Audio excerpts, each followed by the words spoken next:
Al buscar una historia para contarles el día de hoy, me topé con esta, que fue la seleccionada, porque de alguna manera tiene conexión también con el tema del que se trata la historia que acabamos de escuchar, de qué bonitos ojos tienes,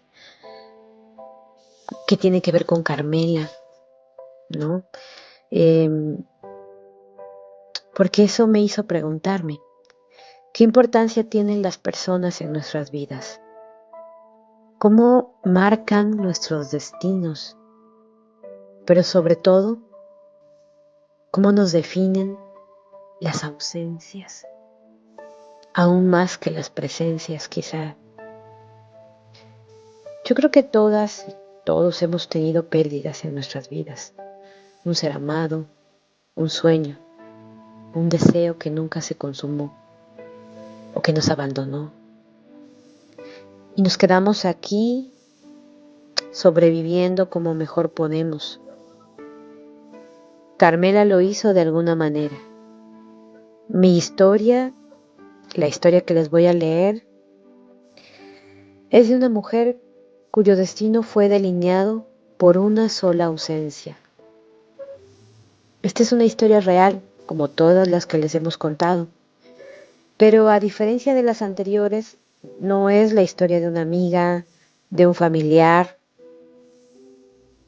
Es una historia con la que me topé en la nota roja del periódico. Sí, me tocaron periódicos impresos. Y que aquí en mi pueblo, al pasar los días, se fue olvidando. Hasta la policía se le olvidó. Pasó a hacer otras cosas, yo creo que más importantes. Y yo me quedé con esta idea, con esta noticia, durante semanas, porque yo misma sufrí dos ausencias importantes en mi vida, dos abandonos, que en definitiva marcaron muchas de mis acciones.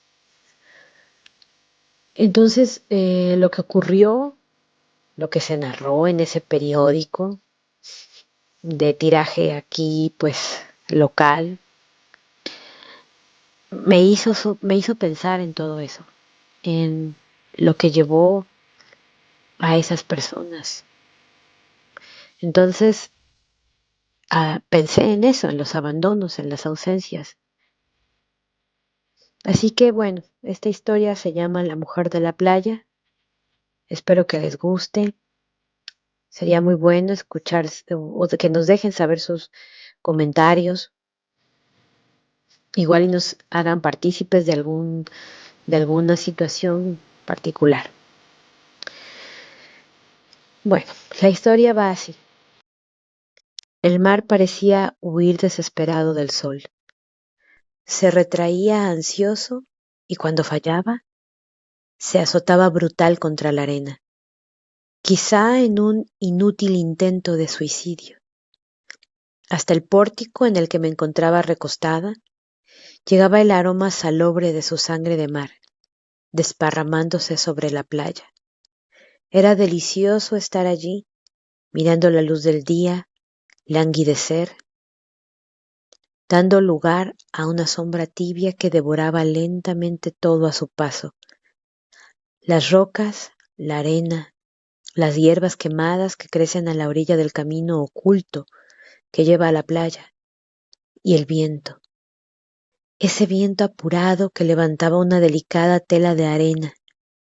Fue en ese entonces que empecé a sentir la pesadez en los párpados, aunque yo sabía que no era un simple cansancio como muchas otras veces.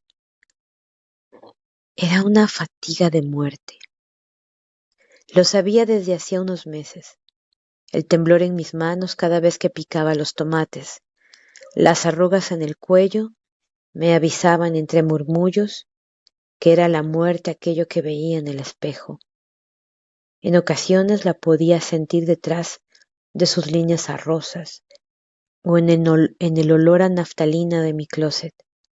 Sí, allí estaba, cada vez que tenía que detenerme para tomar un respiro. Y cuando esa certidumbre secuestra tu pensamiento, caminas nuevamente por aquellas calles agrietadas, grises de tu vida. Como una masoquista, revives el dolor, la decepción, las frustraciones que hicieron surcos en la piel, que te dejaron sola andando en el laberinto que tú construiste. Por eso, esa mañana decidí, después de 20 años de haber retornado a ese pueblo de arena, visitar la casa abandonada de mis padres. No había querido hacerlo desde mi regreso. Estaba casi derruida. Solo quedaban algunos árboles viejos de mango, de aguacate, un manzanar que se pudría bajo el sol. El pasto había desaparecido y en su lugar quedaba una tierra suelta, que parecía más el polvo añejo que dejan las décadas de descuido, y al soplar se desvanece amargo y olvidadizo. En el centro del patio estaba un pozo que desde que tengo memoria ha estado seco. Detrás de él se alzaba la construcción. Noté que las paredes estaban descarnando, dejando al descubierto su esqueleto de metal. Las ventanas estaban desdentadas. Empujé la puerta principal, que chilló. Seguramente le dolían los años. Le habían dejado cicatrices sobre su piel de madera. Se abría una estancia ante mí, iluminada por la luz que entraba desde un tejado roto, y en donde las hierbas se extendían sin miedo. Subí las escaleras roídas por los años y algún ratón. Sin dudarlo, llegué a lo que fue mi habitación. Aún estaba una huella oscura, donde había estado la cama, aquella donde soñé que algún día me harían el amor. Mamá me peinó 100 veces el cabello y sostuvo mi cara por largo tiempo frente al espejo. Una lamparita de mesa proporcionaba una luz débil y me hacía ver amarilla. Eres hermosa, me dijo, y me dio un beso, y se fue, para siempre. En la mañana desperté. Como todos los días, me duché y fumé un poco con la ventana abierta, lanzando el humo hacia afuera para que no se quedara el olor. Solo me pasé los dedos por el cabello para desenredarlo, mi rosario amarrado como pulsera, solo por hacer una declaración, no por fe. Un dije azul pegado a mi cuello y abrí la puerta. Pero había algo diferente. No percibí el aroma del café recién hecho, ni los huevos fritos. No había ruidos de vajilla. Solo escuché unos sollozos pálidos de mi padre. Al bajar, lo vi sentado frente a la mesa, llorando. Tu madre nos abandonó, alcancé a entender entre sus lamentos, y continuó. Se marchó por la noche, no lo noté, seguro ya lo había planeado. Yo no le creí y fui corriendo a su habitación. El corazón rugía bajo mi pecho, la sangre palpitando furiosa en mi cabeza me ensordecía.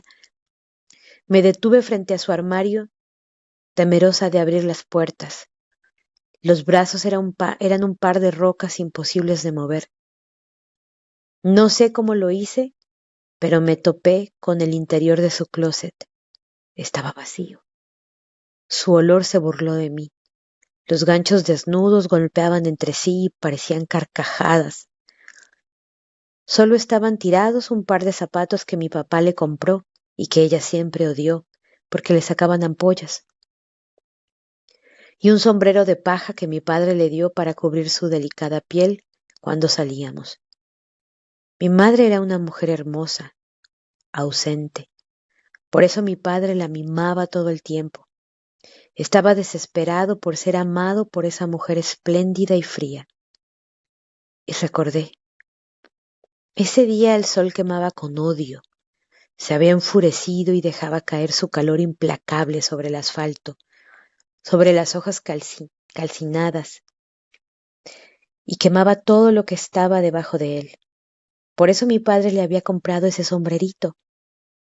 Ahora, estúpido, inservible tirado en el fondo del armario. Ella se había marchado, se había llevado sus manos largas y blancas, su cabello enmarañado en las mañanas, su café, su pasta italiana. Nos dejaría sin la música de las tardes, ni las lecturas en voz alta al anochecer. Su voz. De pronto no logré recordarla. ¿Era acaso como un ronroneo? ¿O ese era el gato que cada noche bailaba sobre nuestra barda, como invocando a la luna, apareándose salvaje con la noche? Mi madre nunca gritó, solo escondía las palabras detrás de los dientes. A veces sentía que no estaba allí, solo un cuerpo y las palabras correctas practicadas quizá desde niña. Salí de la casa, los recuerdos aún me lastimaban. El sol otra vez, ese sol de mi niñez, de mi adolescencia, ahí seguía, deslumbrándome. Empecé a caminar. No pasaba ningún automóvil, no había nadie, ni los perros flacos que gimotean afuera de las carnicerías. Me pesaban los pies, los arrastraba con desazón, como a mis memorias. Una ligera brisa movió las ramas de los árboles y el sudor de mi cara. La pequeña gota que pendía de mi nariz se precipitó sobre la calle, y en esa sombra encontré nuevamente otro recuerdo. Hace algunos años, mi padre, de quien me había distanciado cuando tuve edad para huir, me llamó por teléfono para anunciarme sin mayor acierto que mi madre acababa de morir de cáncer. Al parecer ellos mantuvieron contacto ocasional, y en ese instante pensé en todo el tiempo que no compartí con ella, en los cuidados que no le di durante su enfermedad, pero también en su ausencia, durante cada duda de mi vida. Me dejó allí con ese hombre gris que era mi padre. Decidí asistir a su funeral. Fue solitario. Solo estábamos 2 enfermeros del hospital que la acompañaron en sus últimos días, obligados, pensando que quizá nadie más asistiría, y yo. Caminábamos despacio sobre la carretera, siguiendo la carroza fúnebre. Las suelas de los zapatos se adherían al cemento como si se hubiesen derretido. Yo cargaba una cruz de madera, de las que se dejan en el camposanto al final del sepelio. Esa cruz que mi madre ignoraba, a pesar de la insistencia de mi abuela y mi padre por colgarla en toda la casa, y ahora me la había heredado. Esa cruz de tedio. Los 2 enfermeros iban detrás de mí con la cabeza inclinada, supongo que para cubrirse del sol, y no en un gesto de contrición. Los 2 enfermeros se quedaron a la inhumación. Igual ya habían caminado hasta el cementerio, y la imaginé con su expresión extraviada de las mañanas, allí metida en ese cajón, su ataúd. Su muerte la acercaba, achicaba sus huesos antaño largos, desteñía su piel interminable como de universo. Murió sola. Se dieron cuenta en la mañana que había fallecido. Eso me dijeron en el hospital, cuando fui a reconocer su cuerpo. Reconocer. Qué extraña palabra. Solo vi un cuerpo deshabitado, tirado en una plancha de metal. Por un momento pensé en salir de allí y decirles, no es mi madre. Lo cierto es que no la pude identificar. ¿Cómo podía hacerlo? Ese cuerpo inanimado, devorado por la vejez y la enfermedad. Y mi madre, la que apenas recordaba de mi época de juventud. Aún así reclamé su cuerpo para darle sepultura. Cristiana, pagana, atea, no sé, para meterla en ese hoyo en la tierra. Seguí caminando de regreso a mi casa empujada por los recuerdos. Decidí tomar un atajo, el camino de arena escondido entre herbajes sedientos y arbustos resecos. De esa forma evitaba continuar caminando por el pueblo, en donde cada vez que me veían murmuraban, «Es la mujer de la playa, la loquita». Lo cierto es que seguían sin acostumbrarse a mí. Pasaban de generación en generación la historia del padre abandonado, consumido en su tristeza, la de la hija golfa que se fue con el primer forastero y regresa después de décadas a seguir ignorando a su padre anciano.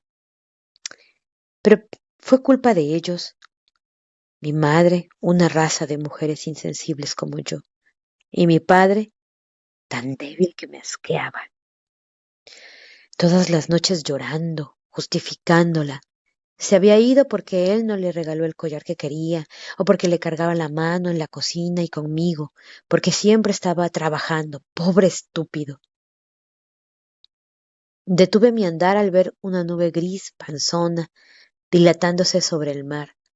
Repentinamente el viento arreció y levantó con saña la arena, lanzándola contra mi rostro. Ardía como un latigazo. Sin embargo, no pude correr. Apreté los párpados y sentí la nube descargarse, como si se abriera de piernas para abortar la lluvia. Cayó violentamente sobre la tierra. Al abrir los ojos, mi ropa ya estaba empapada. Entonces aceleré el paso. Al llegar a casa me quité el vestido y me enrollé en una toalla. No dejaba de temblar y volví a recordar cuando conocí a mi esposo en la universidad. Él era sencillo, confiable. El vestido no me deja respirar. Es demasiado blanco y yo no. Alguien preguntó, ¿has pensado que tal vez no quieres casarte con Miguel? ¡Ay, qué tontería! Lo amo. Cuando me propuso matrimonio, lloré de felicidad. Se veía tan guapo con su traje azul, hincado, sosteniendo el anillo, que brillaba como un sol de invierno, ya sabes, ese que es plateado, limpio, con una calidad de lago manso. Todos en el restaurante nos miraron con alegría, esperando mi respuesta. No podría haberlos decepcionado. Así que grité, ¡sí! La iglesia olía a rosas. La humedad de sus pétalos se había impregnado en las esculturas de santos y vírgenes, en las columnas de piedra. Avancé como en un trance, a lo largo del pasillo que de pronto parecía infinito.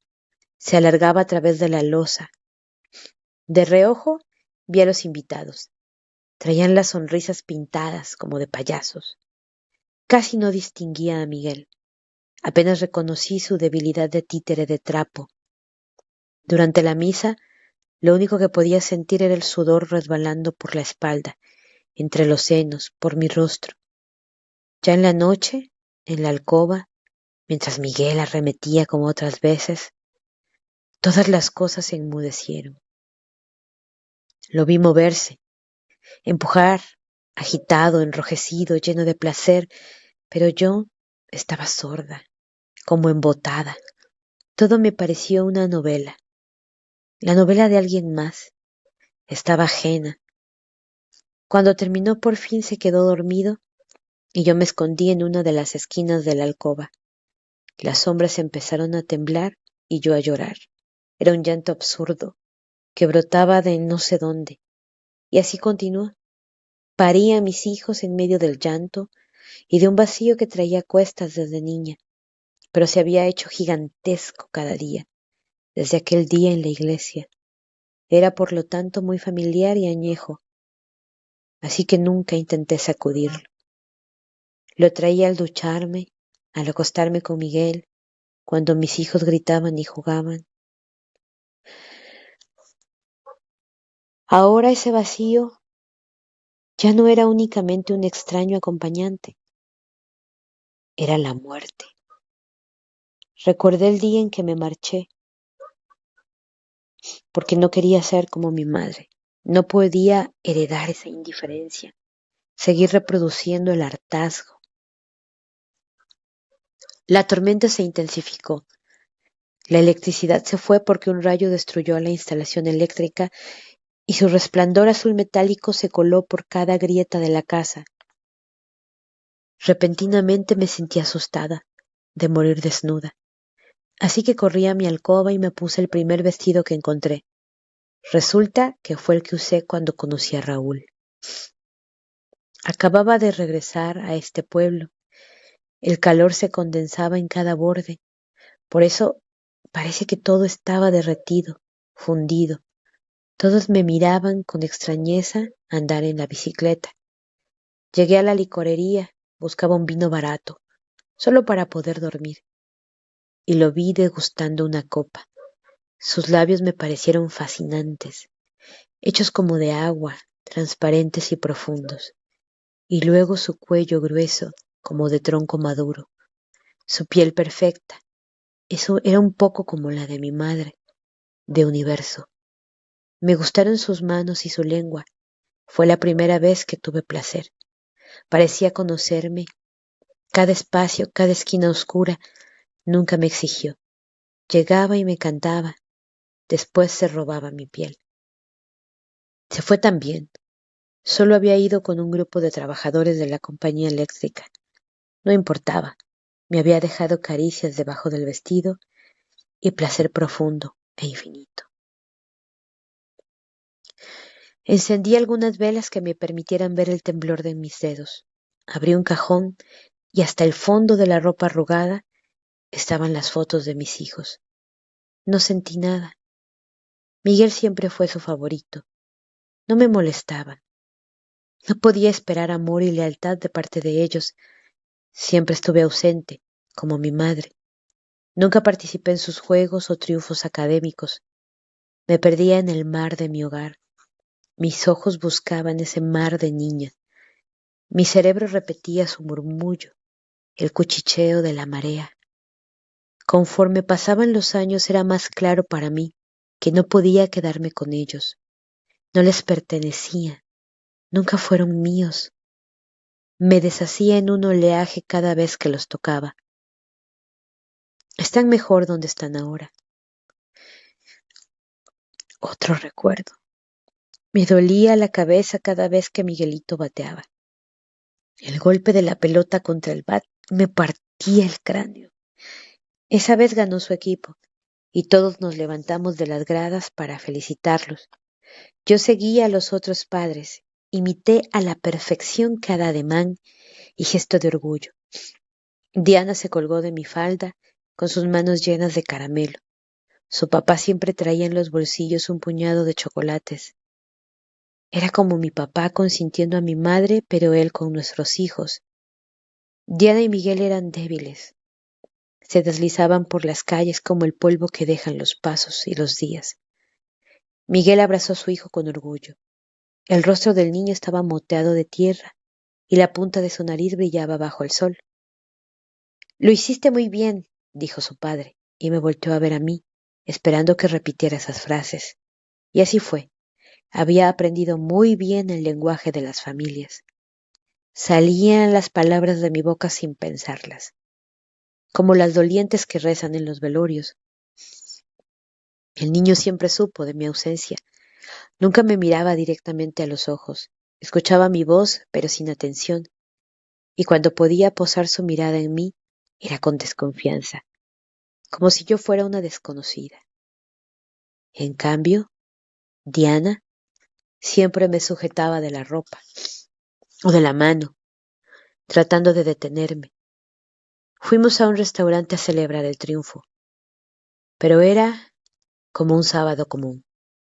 Nos sentamos en la mesa junto al ventanal, ordenamos una pizza, refrescos para los niños y cerveza para nosotros.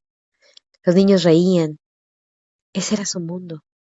Sin embargo, ese día, a diferencia de los otros, al llegar a casa y meterme al baño para quitarme la tierra, el sudor y los besos de todos, me reconocí en el espejo de la pared.